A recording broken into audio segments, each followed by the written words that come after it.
السلام علیکم ورحمۃ اللہ وبرکاتہ۔ خبروں کے دوسرے نشرے کے ساتھ میں ہوں عائشہ مجاہد۔ پہلے پیش خدمت ہیں اس وقت کی اہم سرخیاں۔ نائب امیر شیخ عبداللہ بن حمد آل ثانی کے ساتھ آج دیوان امیری میں واقع ان کے دفتر میں آذربائیجان کے سفیر نے ملک میں ان کی مدت سفارت مکمل ہونے کے موقع پر ملاقات کی۔ عراق کے وزیر برائے کھیل اور نوجوانوں کے امور نے 25ویں خلیجی فٹ بال کپ بصرہ 2023 کے انعقاد کے سلسلے میں قطر کی جانب سے عوامی اور سرکاری دونوں سطح پر ملنے والی سپورٹ کا شکریہ ادا کیا ہے۔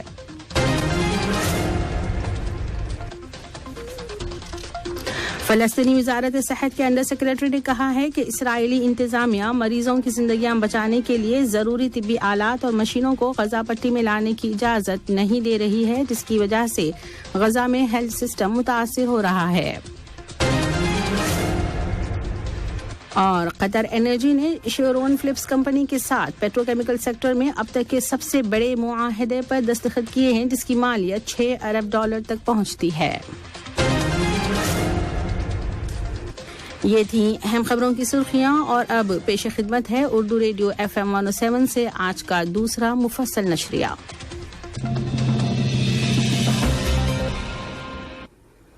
بسم اللہ الرحمن الرحیم۔ نائب امیر شیخ عبداللہ بن حمد آل ثانی کے ساتھ آج دیوان امیری میں واقع ان کے دفتر میں آذربائیجان کے سفیر جناب رشاد اسماعیلوف نے ملک میں ان کی مدت سفارت مکمل ہونے کے موقع پر ملاقات کی۔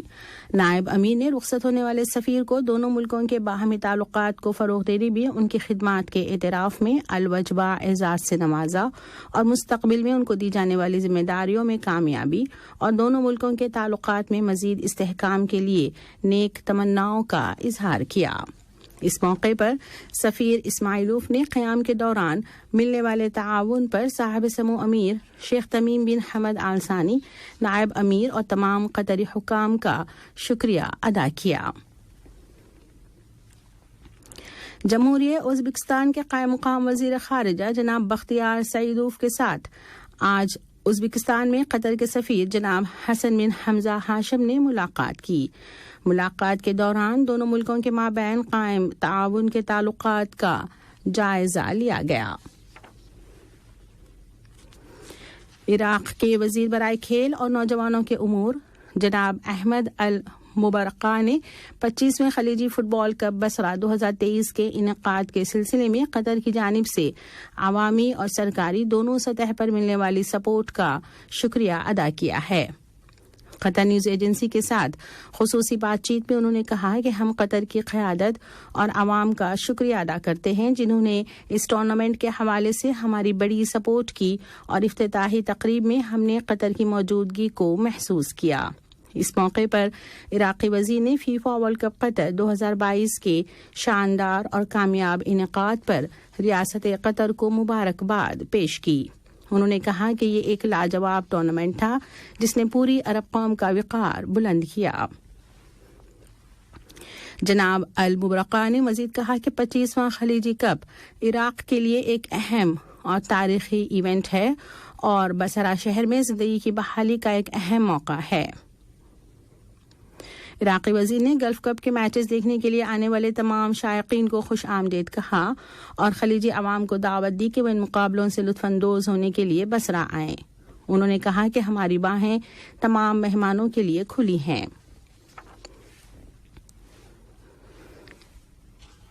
یہودی آباد کاروں نے آج ایک بار پھر مسجد اقصی کے احاطے کی بے حرمتی کی۔ آباد کار قابض فورسز کی حفاظت میں المغاربہ دروازے کی طرف سے کئی گروپوں میں زبردستی مسجد میں داخل ہو گئے اور صحن مقدس کی پامالی کی۔ بیت المقدس میں اوقاف اسلامی نے بتایا کہ درجنوں یہودی آباد کار مسجد اقصی کے احاطے میں بزور قوت داخل ہو گئے اور صحن کی بے حرمتی کی اور یہودی تلمودی رسمیں ادا کی۔ ادھر قابض فوج نے مغربی کنارے کے مختلف علاقوں سے 4 فلسطینی نوجوانوں کو حراست میں لے لیا ہے۔ عراقی وزیر اعظم کے دفتر نے اعلان کیا ہے کہ آج سے بغداد کے حساس علاقے گرین زون کو شہریوں کے لیے کھول دیا گیا ہے۔ جنرل جاسم الزبیدی نے تفصیلات بتاتے ہوئے کہا کہ گرین زون میں آنے جانے کے راستے صبح 5 بجے سے شام 7 بجے تک تمام شہریوں کے لیے کھلے رہیں گے۔ ادھر دارالحکومت بغداد ہی میں آج فائرنگ کے ایک واقعے میں ایک شخص ہلاک اور 2 دیگر زخمی ہو گئے۔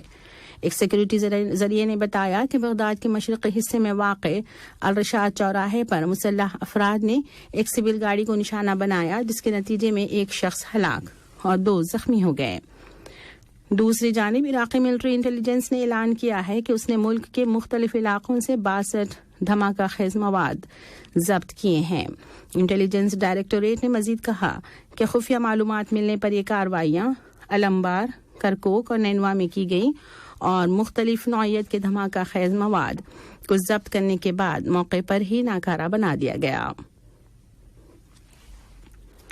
فلسطین میں اسرائیلی قابض فوج کا ظلم و ستم جاری ہے۔ آج الخلیل کے شمال میں واقع عصیدہ اور بیت امر نامی علاقوں میں فلسطینی مظاہرین اور غاصب فورسز کے درمیان جھڑپوں میں ایک 16 سالہ نوجوان زخمی ہو گیا، جبکہ آنسو گیس کے گولوں کی وجہ سے درجنوں فلسطینیوں کا دم گھٹ گیا۔ اسرائیلی فوج نے براہ راست فائرنگ کی، جس کی زد میں ایک نوجوان کے دونوں پاؤں آ گئے۔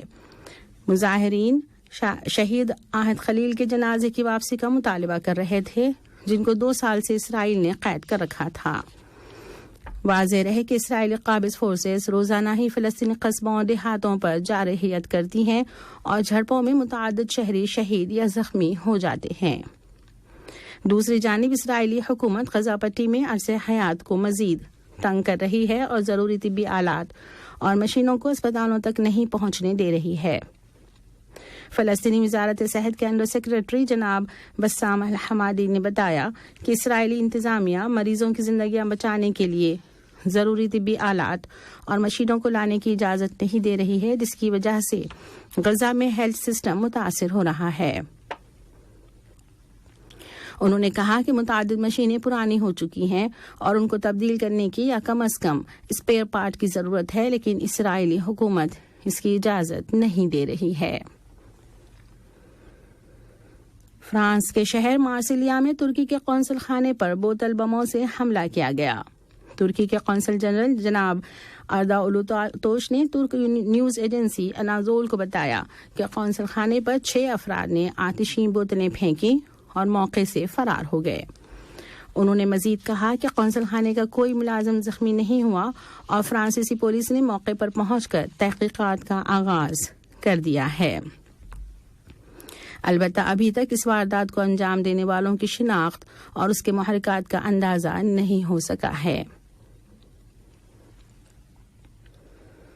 روس کی وزارت دفاع نے کہا ہے کہ 36 گھنٹے کے اعلان کردہ فائر بندی کے دوران یوکرین کی فوج نے خلاف ورزی کرتے ہوئے اس کے دستوں پر حملے کیے۔ بیان میں کہا گیا ہے کہ یوکرین نے کراسینی لیمان نامی علاقے میں 11 بار روسی فوج کو نشانہ بنایا اور مختلف مقامات پر کیے گئے حملوں میں توپ کے 99 گولے پھینکے۔ یاد رہے کہ روسی صدر نے جمعے کی دوپہر سے ہفتے کی شام تک 36 گھنٹوں کی ایک طرفہ جنگ بندی کا اعلان کیا تھا، البتہ یوکرین نے اس کو ماننے سے انکار کر دیا تھا۔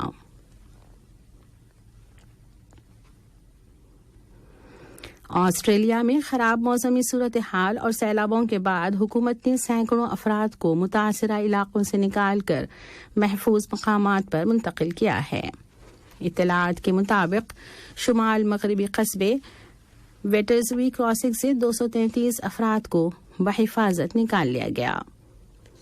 اس قصبے میں پانی بھر گیا ہے۔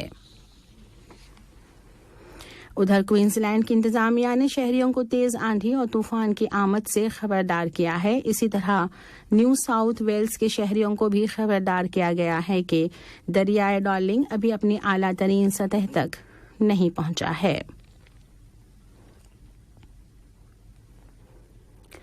چین کے مشرقی صوبے جیانگشی میں آج ایک سڑک حادثے میں کم از کم 17 افراد جاں بحق اور دیگر 22 زخمی ہو گئے۔ یہ حادثہ نانچونگ نامی علاقے میں پیش آیا۔ مقامی اہلکاروں نے بتایا کہ حادثے کی وجوہات کا پتہ لگانے کے لیے تحقیقات کی جا رہی ہیں۔ گزشتہ 28 دسمبر کو بھی کوہرے کی وجہ سے چنگشو نامی شہر میں پیش آنے والے اسی طرح کے حادثے میں 200 گاڑیاں آپس میں ٹکرا گئی تھیں۔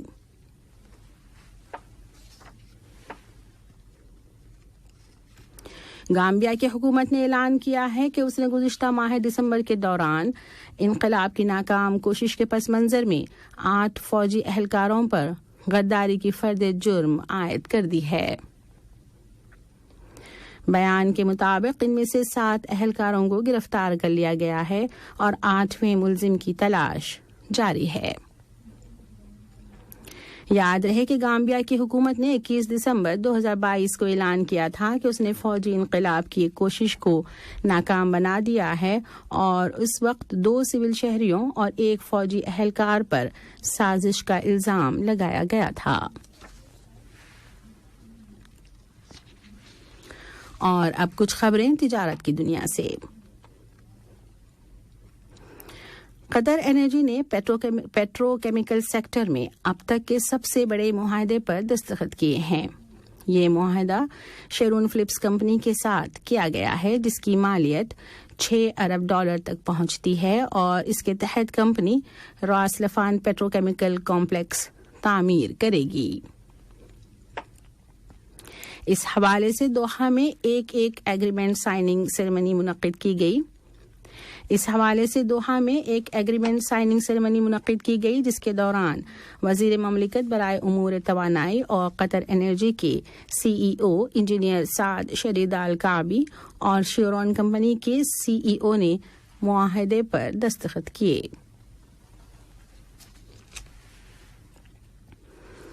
قطر ٹورزم اور موانائی قطر نے توقع ظاہر کی ہے کہ اپریل سال 2023 تک سمندری سیاحتی جہازوں کے ذریعے تقریباً 2 لاکھ وزٹرز اور 50 سے زائد سیاحتی کروز قطر کا دورہ کریں گے۔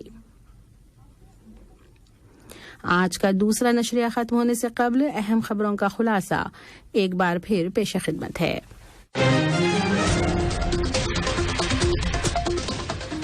نائب امیر شیخ عبداللہ بن حمد آل ثانی کے ساتھ آج دیوان امیری میں واقع ان کے دفتر میں آذربائیجان کے سفیر نے ملک میں ان کی مدت سفارت مکمل ہونے کے موقع پر ملاقات کی۔ عراق کے وزیر برائے کھیل اور نوجوانوں کے امور نے 25ویں خلیجی فٹ بال کپ بصرہ 2023 کے انعقاد کے سلسلے میں قطر کی جانب سے عوامی اور سرکاری دونوں سطح پر ملنے والی سپورٹ کا شکریہ ادا کیا۔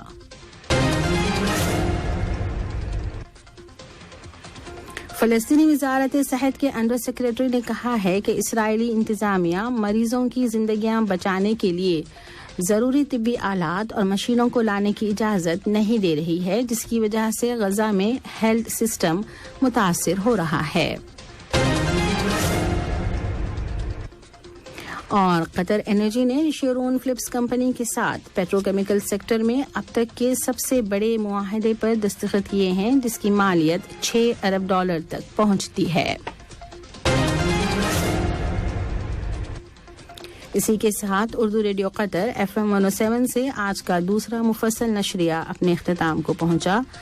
نیوز روم سے news editor Ubaid Tahir, studio سے تکنیکی معاون سیف القواری اور عائشہ مجاہد کو اجازت دیجیے۔ اللہ حافظ۔ السلام علیکم دوستوں، میں ہوں شیخ نور امل بواکی 1QL کا مارکیٹنگ آفیسر اور اپنے کمپنی میں ہائر کر رہے ہیں الیکٹریشین، پلمبر اور construction line workers, bike rider, limousine, ان سب کو امیڈیٹلی ابھی جاب اویلیبل ہیں اپنے کمپنی میں۔ اگر کوئی بھی اس کام کے لیے اپلائی کرتے ہیں تو آپ کو امیڈیٹلی ہائر کر سکتے ہیں، ہم لوگ آپ کو امیڈیٹلی لے رہے ہیں۔ جو بھی الیکٹریشین، پلمبر اور کنسٹرکشن لائن میں کام کرنا چاہتے ہیں تو ہم سے کانٹیکٹ کیجیے، ہم انشاءاللہ آپ کو امیڈیٹلی جاب دے سکتے ہیں۔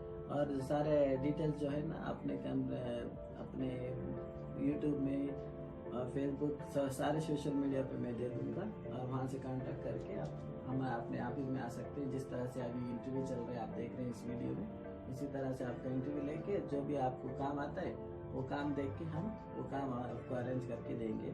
اور سب سے زیادہ آپ الیکٹریشین اور پلمبر اور کنسٹرکشن لائن میں امیڈیٹلی لے رہے ہیں، اور ہم اپنے بائک رائڈر کا بھی وہ بھی لے رہے ہیں اور لیموزین میں بھی لے رہے ہیں، اور دوسرے کام کے لیے بھی اپلائی کر سکتے ہیں۔ اگر وہ کام آپ کو پریزنٹلی نہیں ہے تو اور آگے چل کے ہم وہ کام آپ کو دلا سکتے ہیں، آپ کسی کو وغیرہ جمع کر کے جا سکتے ہیں۔